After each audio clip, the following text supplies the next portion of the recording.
The dust settled on Bosworth Field. Richard III, the last Yorkist king, lay dead. In his place stood Henry Tudor, a relatively unknown claimant to the throne. His victory in 1485 marked the end of the Wars of the Roses, a bloody dynastic struggle that had torn England apart. But Henry VII, the first Tudor king, knew his grip on power was fragile. He had seized the crown through battle, not inheritance. His claim through his mother's Lancastrian lineage was tenuous at best. He needed to secure his position, and fast. Henry VII was a shrewd and calculating ruler. He understood the precarious nature of his victory.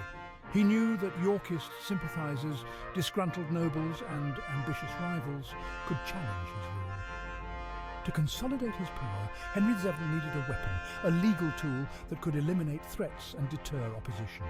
That weapon was the Act of Attainder. England in 1485 was a nation scarred by decades of war. The Wars of the Roses, a brutal power struggle between the houses of Lancaster and York, had left the country divided and exhausted. Noble families had been decimated, their fortunes depleted. The common people yearned for stability and peace. Into this volatile landscape stepped Henry VII. He was a king by conquest, not by right. The ghost of Richard III haunted him, a constant reminder of the fragility of his position. He knew that many in England, especially those loyal to the Yorkist cause, would see him as a usurper. He had to tread carefully, balancing the need for justice with the need for reconciliation. He had to punish his enemies without alienating potential allies. This is where the Acts of Attainder proved to be a powerful tool. An Act of Attainder was a powerful legislative tool wielded by the English Parliament. It allowed the king to declare a person guilty of treason without a trial. This meant no jury, no defence, no chance for the accused to prove their innocence. The consequences were dire loss of titles, lands, and often life itself. For Henry VII, Acts of Attainder offered a swift and decisive way to deal with his enemies. It allowed him to bypass the complexities of a trial, which could be lengthy, expensive, and potentially embarrassing if the accused were to be acquitted.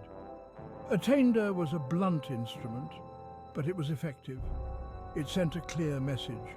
Opposition to the Tudor regime would be met with swift and merciless punishment. The Wars of the Roses had drained the royal treasury. Henry VII was a pragmatist, acutely aware of the importance of financial stability for his reign. Acts of Attainder served a dual purpose. They eliminated threats and enriched the crown. When a person was attainted, their property was forfeited to the crown. This included vast estates, valuable goods, and even cash reserves. This influx of wealth was a boon for Henry VII. He used it to strengthen his position, fund his administration, and reward loyal supporters.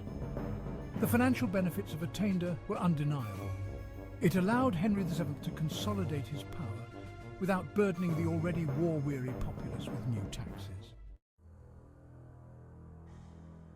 The psychological impact of Acts of Attainder was perhaps even greater than the financial benefits.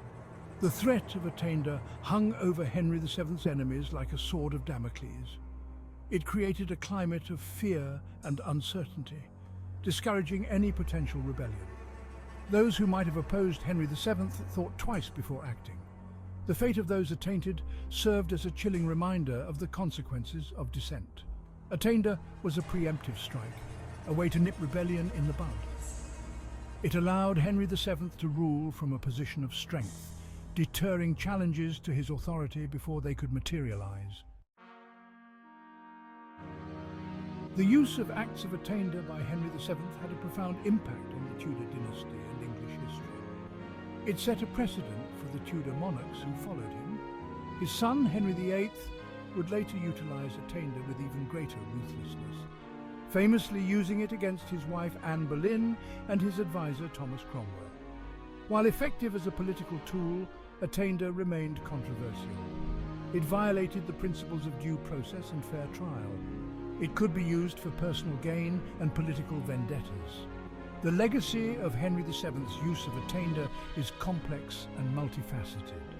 It speaks to the brutality and pragmatism of the Tudor era. It also highlights the challenges of consolidating power in a time of political upheaval and the lengths to which rulers would go to secure their thrones.